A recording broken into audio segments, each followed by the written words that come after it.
I argued with myself back and forth a bunch whether I should do this. So for those of you who don't know, I'm doing a series of videos where I review every animated Disney movie. One of those is obviously The Lion King. And The Lion King has a very pernicious rumor surrounding it. I wasn't sure how to address it in my review, and the more I thought about it, the more I realized I actually had a lot to say on the subject. But none of it actually pertains to The Lion King or its qualities. So rather than haphazardly inserting a totally unrelated analysis in the middle of my review series, I opted to instead do this. Let's talk about Kimba the White Lion. I'm going to examine the manga and compare and contrast it with The Lion King. I'm going to give my own take on this whole Lion King Kimba controversy. Now, before I begin, I need to give a bit of a content warning. I'm mostly going off the manga story for this analysis. I know the TV anime is more widely known, especially in the West as it actually aired on US television, but it's like 52 episodes? And the manga's only 21 chapters, so yeah, this is actually easier for me to do. With that said, this manga was written in 1950 by Osamu Tezuka, a Japanese man whose only exposure to indigenous African cultures was 1930s cartoons made in America. So consider this my first and only real content warning on the subject. This video will unfortunately contain downright offensive depictions of African people, colored by Tezuka's own ignorance on the subject. I don't think there was any malice in his depictions, but he certainly had no experience with these people and was basing his interpretations off the very broad stereotypes influenced by another society's racism. But for the sake of this analysis, I will have to show pages of this manga and all the terrible depictions it made. So if you're offended by anything you see here, just know that none of this is an approval or dismissal of these depictions. They were wrong then and they're wrong now. And I would hope that if Tezuka was alive today and he had the opportunity, he would apologize and do better. Okay? We good? Let's get started.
So yeah, did Lion King rip off Kimba the White Lion? This is a very common rumor that keeps coming up in discussions about Lion King. It's one of those did you know things that people like to bring up at parties.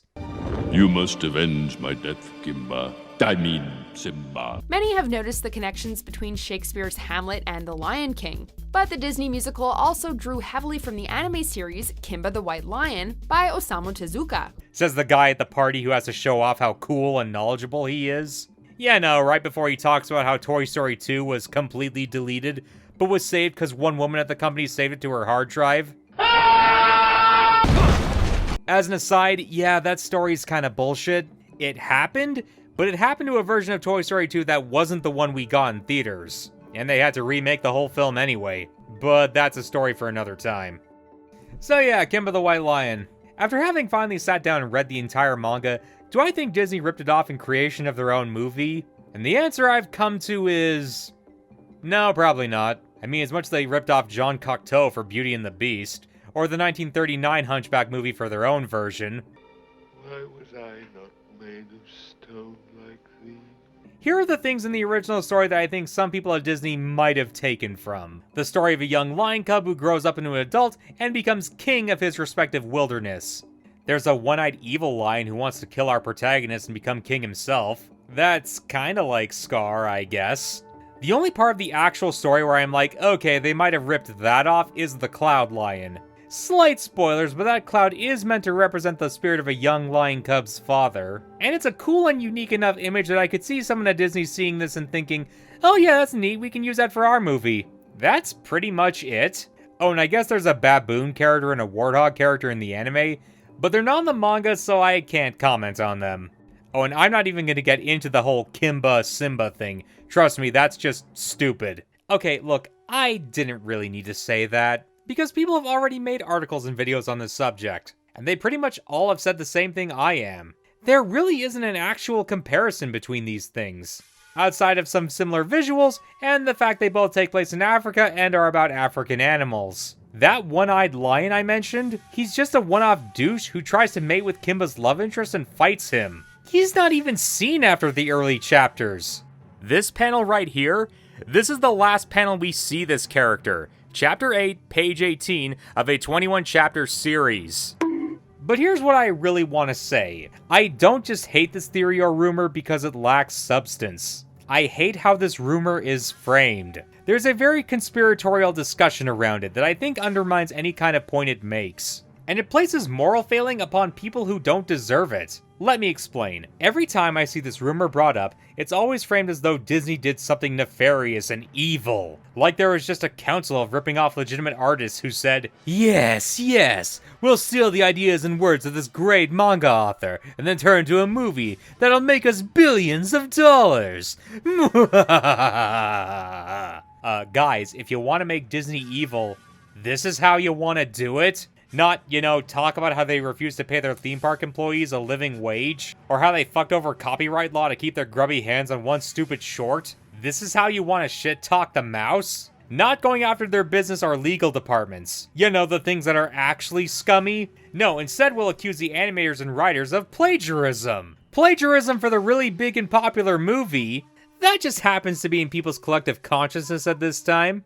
The whole thing just comes across as a viral way to capitalize on a popular film and to draw out unnecessary discourse, while targeting people at Disney who actually do good things and are worth defending, at least in terms of their artistic output. But I hear you saying, hold on, what if the people making this argument actually do take umbrage with Disney's creative staff? What if they're actually huge fans of Kimba the White Lion, and feel like Lion King unceremoniously stole its thunder? What if people just feel like Osamu Tezuka didn't get his fair shake in the West, and they feel like they need to call out Disney for Warthog backing off this great author? What if they feel like Kimba the White Lion is an unsung story that needs to be defended and brought attention to? Tezuka-san did die in 1989 after all, right before the Disney Renaissance took off. So maybe these people are justifiably angry at Disney for bastardizing Tezuka-san's work. Well, see, funny thing that... do you know what the story of Kimba the White Lion is? Like, actually? Who here has sat down to read it? Who here actually knows the plot and story of Kimba the White Lion? Or its true name, Jungle Emperor Leo? Because I do! I sat down and read all 21 chapters of this manga. And, okay, let me state something just to cover myself. I am a weeb. I read manga. I watch anime. I grew up with Dragon Ball and Pokemon and Digimon and all that stuff. And my tastes have broadened since I got older. I love Osamu Tezuka's work. He's the godfather of manga for a reason. I spent Lord knows how much money just so I could say that I own the entire collection of Blackjack. I am not averse to this man or his work. But boy howdy, this manga was a trip. And not the good kind either. The kind that makes you go, what the hell is happening? Who are all these characters? What the hell is going on? Why? Tezuka's writing could be weird. The guy certainly had a lot of eclectic tastes, and he liked to write about a lot of different subjects. War, crime, the nature of humanity, conservation, ecology, biology, psychology. He wrote hundreds of manga in his life, and they can't all be bangers. His strength as a writer, in my honest opinion, came from his episodic storytelling. How he would introduce a concept, play with it for a bit, bring it to an extreme or logical conclusion, then end on a happier, bittersweet note. Kimba, on the other hand, is presented as a serialized long-form story with an overarching plot. And it's fucking insane! This manga bounces between hundreds of different subjects and characters and ideas constantly, and everything feels simultaneously chaotic and rushed. Spoilers for the entire manga to follow. If you want to read this for yourself, I guess stop here and go do that before continuing. We're introduced to Kimba's father and how he's killed by hunters. Kimba's mom is taken onto a ship where he is born. He's put onto a boat and he hears about how his mom died in a ship sinking off screen. He winds up on the beach and he's taken in by some jerk kids. There's a mouse companion. He meets a Japanese guy and some girl. They go back to Africa to learn more about some mysterious rock. Goodbye, mouse companion. We will never see you again. Kimba finds his dad's pelt and takes it with him, causing the natives to attack, and the kid and the girl get lost and the kid becomes Tarzan. This fucking exchange still gets me. Mary, living here would be quiet and peaceful. Yeah, let's make our own palace here. I'll be the king and you'll be the queen. As queen, you'll deal with the cleaning. Okay. Kimba learns how to talk and begins to introduce human concepts to the animals. They make post offices and grocery stores and restaurants and a freaking palace. Remember in Lion King when everything stopped and we had to do a 20-minute flashback? About how ancient Egyptians found Mufasa's father and worshipped him as a god, but then handed him over to a group of pygmies to explain, I don't know, our protagonist's divinity? Maybe that'll be the plot of the live-action prequel. Tarzan Kid finds out the girl has taken over another tribe and has become their queen. All sorts of yikes, but whatever. There's something in here about domestication and why that's bad, but then there's a fight where she leads her own army against Kimba's army and don't worry, the mammoth saves them. Oh yeah, there's a woolly mammoth now! Don't worry, won't be the strangest thing to happen. So Tarzan Boy and the Jungle Queen decide to get out of Africa and go to Japan. They are officially out of the plot and don't matter anymore. We hardly knew ye. We get a time skip and Kimba now has twins. One of them goes off to find the human world and join the circus. Oh, and remember that magic rock I talked about? No? Well, don't blame you. The story only likes to bring it up when it's convenient anyway. Anyway, it's revealed to be an entire plotline about how these rocks are related to continental drift. And they might have also been what created the fucking moon? Either way, a bunch of explorers go to Africa again to find out more. There's a plotline about a jerk elephant and his son. And then Kimba's wife and a bunch of animals are dying of some horrible plague. But then the humans invent a vaccine and are able to save all the animals.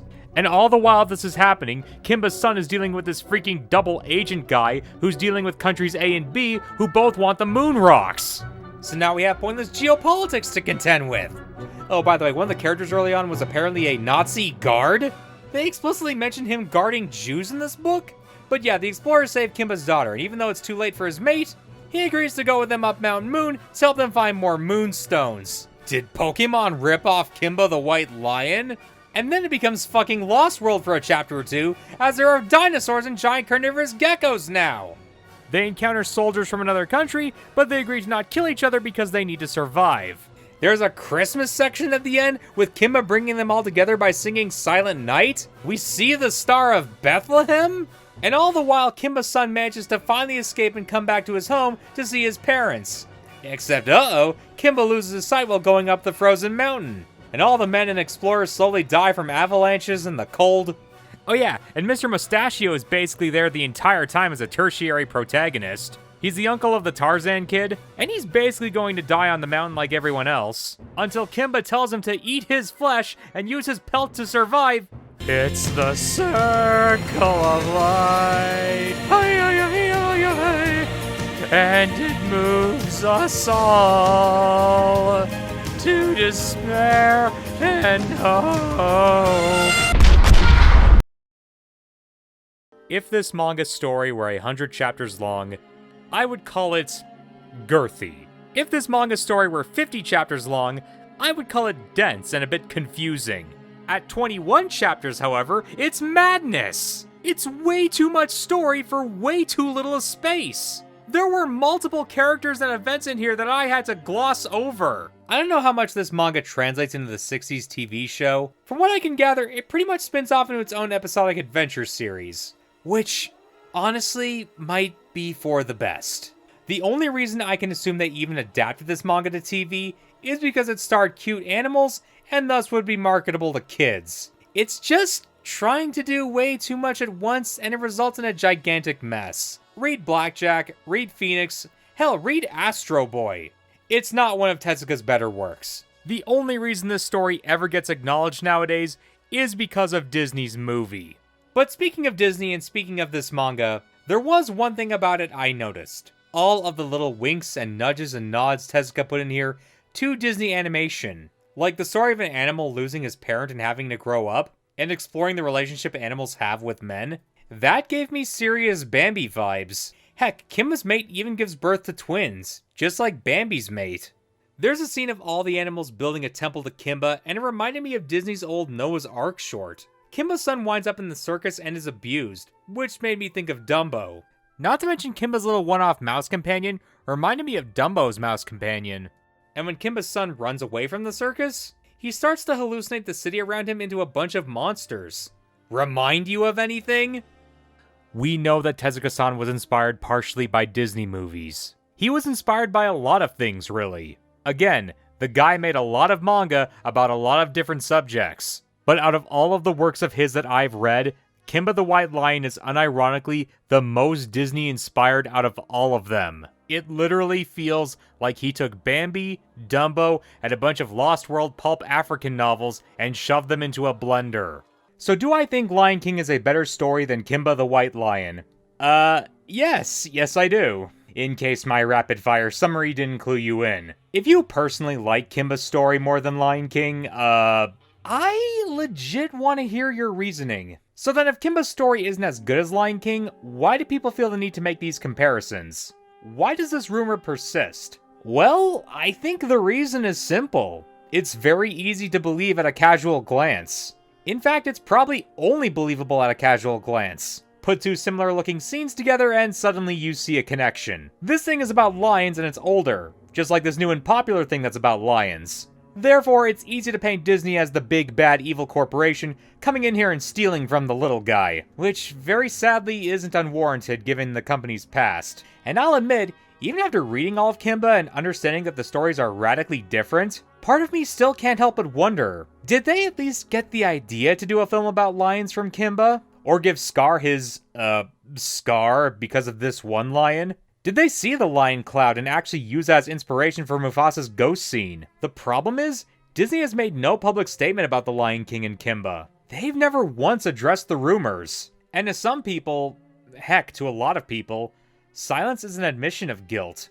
Look at how Disney treats Song of the South. They haven't even mentioned or addressed it since the 80s. It's never going to get a DVD release, and the company continues to pretend like they did nothing wrong with it. In this case, yes, their silence on the subject is absolutely an admission of guilt. So, naturally, the same must apply to The Lion King, right?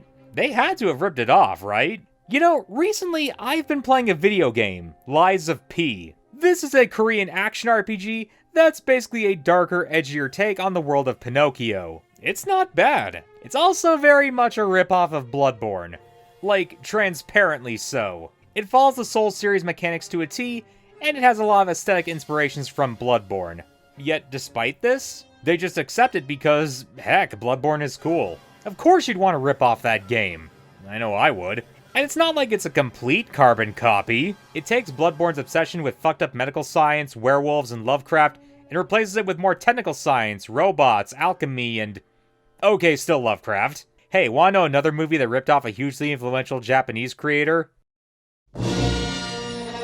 Yep, I'm sure a lot of you know this already, but Star Wars Episode 4 A New Hope had a lot of its plot lifted directly from The Hidden Fortress, a film by Akira Kurosawa. Nobody minds us, however, because the two films look radically different. I mean, come on, one of these is in outer space. How can one take from the other? But additionally, in both of the above cases, the creators have made it publicly known that these are their inspirations. The Lies of P developers know that they're using a lot of Bloodborne's mechanics and aesthetics, and they're pretty unapologetic about it. George Lucas has stated several times that, yes, The Hidden Fortress was a big inspiration for him when he was making Star Wars. These creators are honest with their audiences, and as such, people don't feel the need to call them out on it. They understand it's an inspiration, and therefore accept it as part of the package. But then we come back to Lion King, and we have to ask, Could all of this be fixed if Disney just came out and said, yes, Kimba the White Lion was an inspiration for the movie? Well, here's where we need to acknowledge that Occam's razor is still a thing. Yes, it's easy to look at screenshots of Kimba and Lion King and think there's something going on here. But human pattern seeking has led people down very dark and very stupid paths before. I personally believe that we live on a big disc of water. There's a North Pole in the center. We need to stop and we need to acknowledge that all of this could just be in our heads. That we get so caught up in narratives and big complicated pictures that we miss important niggling details that stick out and make the whole thing fall apart. It's easy to look at how hugely successful The Lion King has been, both critically and financially, and think, wait, did they fool us? Did we fall into Disney's evil clutches? Did they steal from a great author and get rich off his back? When this ignores important details. Details like The Lion King wasn't a major production at Disney. It was being made by a B studio while all the company's major talent was being put into Pocahontas. Which, boy, talk about betting on the wrong horse there. And it's not like Kimba was some huge breakout success or anything. Like I said, I think the only reason it even got anime is because it'd be marketable to kids. So, it really doesn't make any sense why Disney would have some nefarious plan surrounding this movie and manga. By all accounts, the reality may be as simple as it is boring. The staff decided to make a movie about lions in Africa for no better reason than because they thought it'd be a cool setting. They gave Scar his scar for the same reason Tezuka gave his evil lion one eye. It gives the character a cool edge and a bit of asymmetry. And the Cloud Lion? Well, again, it might have just been an artistic choice. How do we have Mufasa's ghost approach Simba? Oh, what if the clouds take the form of him? Like he's in heaven or something? We can't know these things for certain until an artist or animator who worked on the movie comes out and says so. And even if they deny it, there's always going to be that niggling little thought in the back of your head like, no, they just don't want to be sued by the Tezuka estate. That's why they avoid this. So I'm not particularly interested at this point in discussing whether or not Disney took some of these visuals and ideas and used them for their own movie. What I am interested in, again, is how this argument is framed. Let's go back to what I said about Tezuka-san a while ago. About how he was inspired by Disney. There is some very underhanded turn of phrase going on here. When George Lucas or Osamu Tezuka very clearly lift bits and pieces from works that they liked, they were inspired. But the creative staff of The Lion King might have done the same thing. Oh, they stole it. They ripped it off. I think this belays a very clear tautology. A careful word choice made to make the Lion King staff seem more underhanded than they are, and associate their perceived crimes with the crimes of the company as a whole. But I do think this tautology does reveal something interesting. When and where do you draw the line? Let's look at one more movie, shall we? Beauty and the Beast, by Golden Films. This is a direct-to-DVD movie that came out 1 year after the Disney movie. It has the animation of a typical 80s television show. Its voice actors are all non-union from Canada. It has a shoestring budget and it's just a rote retelling of the original fairy tale with all the bloated side characters. Tea leaves are useless. I think if you called this movie a ripoff of the Disney movie, you would get almost no pushback on that. Yes, there were artists involved and someone had to at least have some will to finish this. But I don't get the impression that the people who made this just really felt like they had to tell their version of this classic fairy tale. They felt like they had to make a version of Beauty and the Beast to confuse stupid people at Walmart into buying their cheap knockoff. Which I think belays the real line here. When does something go from being inspired by something, to being derivative of something, to just plain ripping something off? And I think the answer is two things. Artistic integrity and intent. Is the thing being made coming from a real desire to create something? Did the people who made it just have a story they really wanted to tell? Or were they just capitalizing off trends? Did they put any amount of work, money, effort, or passion into the project? Or is it just a bare minimum effort to get something out the door and into the marketplace? I think both of these things are more clear indicators of whether or not something is a ripoff than making vague comparison clips on YouTube and asking a bunch of leading questions. Let me put it like this. Even though Disney owns Lady and the Tramp and 101 Dalmatians, I am perfectly okay calling the Aristocats a ripoff of both of those movies. Cause it's basically both of those movies on autopilot. The only real passion I get from it is from the above par animation, which is to be expected from Disney.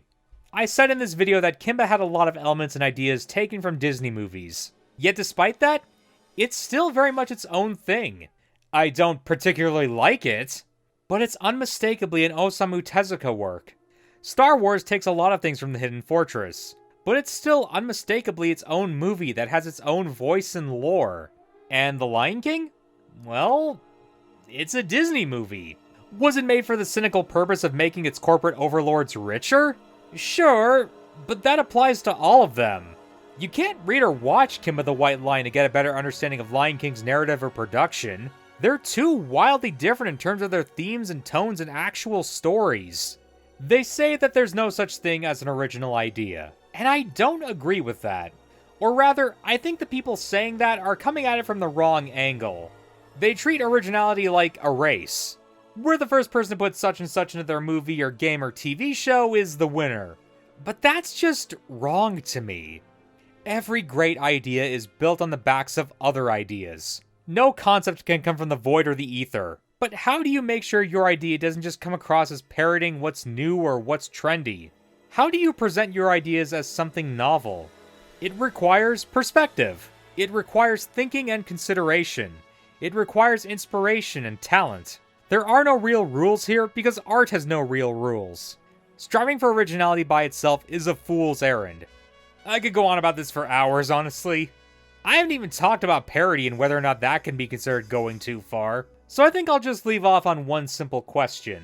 If you have ever tried to spread this rumor around, or tell someone this, what is your intention? Do you want to spread awareness of this manga and its qualities to people? Or do you just want to stick it to the mouse? Do you want to see Disney get knocked down a peg? Or are you just saying it to be the smart guy at the party? The one who knows some cool trivia and, just thought he'd like to share. I think stopping to consider that question is more vital than any hypothesizing about this movie and its controversies. And with that, I only have one last thing to say. Did Ice Age 3 Dawn of the Dinosaurs rip off Kimba the White Lion? The bravest heroes in history will boldly go where no other mammals would dare. I'm too young to be. Prove me wrong, Blue Sky Studios. Prove me wrong. Oh, wait, never mind. They're defunct now. I'm every bit as cool as Larry. And if I'm not, let me be struck by a flying elephant and live!